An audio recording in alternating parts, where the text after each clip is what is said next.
पिता, पापा, ये एक ऐसा शब्द है जिसे सुनते ही हमारे मन में उस इंसान की छवि आ जाती है जो घर का मुखिया होता है।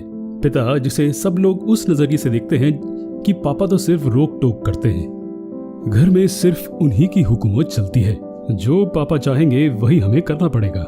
लेकिन क्या कभी हमने इस बात पर ध्यान दिया कि अगर पापा रोक टोक करते हैं, हमें कहीं जाने से मना कर रहे हैं, हमें कुछ पहनने से मना कर रहे हैं, तो क्यों? उनके मना करने पर हम गुस्सा तो बहुत जल्दी हो जाते हैं, लेकिन कभी उसके पीछे का कारण पता नहीं करना चाहते।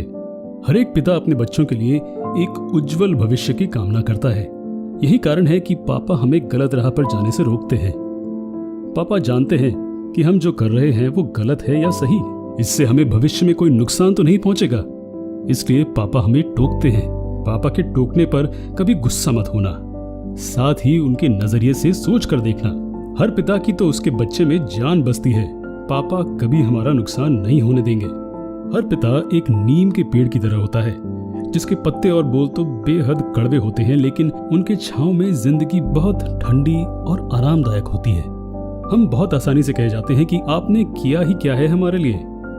दम तोड़ देती होगी हर माँ बाप की ममता उस समय जब बच्चे ये लाइन अपने माँ बाप से कहते होंगे, बस सारा दिन रोक टोक ही तो करते हो। पापा के इस तरह से रोकने टोकने का मतलब शायद हम उस दिन समझेंगे जब हम माता पिता बनेंगे। आप, हम और शायद इस दुनिया के सभी लोग यही सोचते हैं कि जिंदगी में अगर पिता ना हो तब भी बच्चों का जीवन चल सकता है। वैसे तो जीवन किसी के लिए नहीं रुकता, लेकिन एक पिता के बिना घर ऐसा घर होता है जिसमें कमरे तो होते हैं लेकिन छत नहीं। माँ के बिना जीवन की कल्पना करते समय हम डर जाते हैं, लेकिन सोचिए अगर पिता के बिना जीवन जीना होगा तो वो जीवन कितना संघर्षपूर्ण होगा। नसीब वाले होते हैं वो बच्चे जिनके सर पर उनके पिता का हाथ होता है। उनकी हर मांगे पूरी होती हैं और हर समय एक सुरक्षा का एहसास होता है। प्राचीन काल से हम यही सुनते आ रहे हैं कि 9 महीने माँ ने बच्चे को गर्भ में रखा। माँ की प्रशंसा तो हर कोई करता है, लेकिन उस पिता को कैसे कोई नजरअंदाज कर सकते हैं जिस पिता ने उस बच्चे को 9 महीने अपने मस्तिष्क में रखा। जिस दिन हम अपनी माँ के गर्भ में आते हैं, उस दिन से वो पिता हमारे अच्छे भविष्य के लिए सोचना शुरू कर देता है। उस दिन से उसकी मेहनत शुरू हो जाती है, उस दिन से उसका त्याग शुरू हो जाता है। पिता के मन की स्थिति शायद ही कोई समझ पाता है, क्योंकि वो पिता ही होता है जो न तो दिल खोलकर अपनी बात अपने परिवार के सामने रख पाता है, न ही पिता अपने दिल का प्यार बच्चों को दिखा पाता है। पिता को कहीं न कहीं डर होता है कि उनका लाड प्यार कहीं उनके बच्चे का भविष्य ना बिगाड़ दे।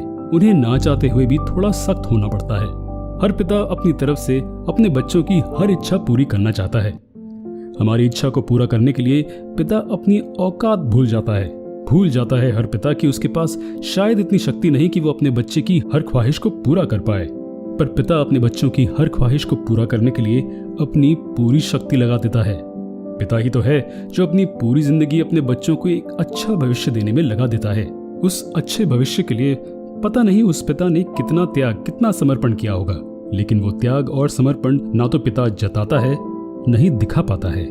पूरे घर में वो पिता ही होता है जो न तो दिल खोलकर अपनी खुशी को जाहिर करता है, न ही सबके सामने अपने दिल का दर्द बता पाता है। पिता तो वो होता है जो अपना पूरा जीवन अपने परिवार पर समर्पण कर देता है।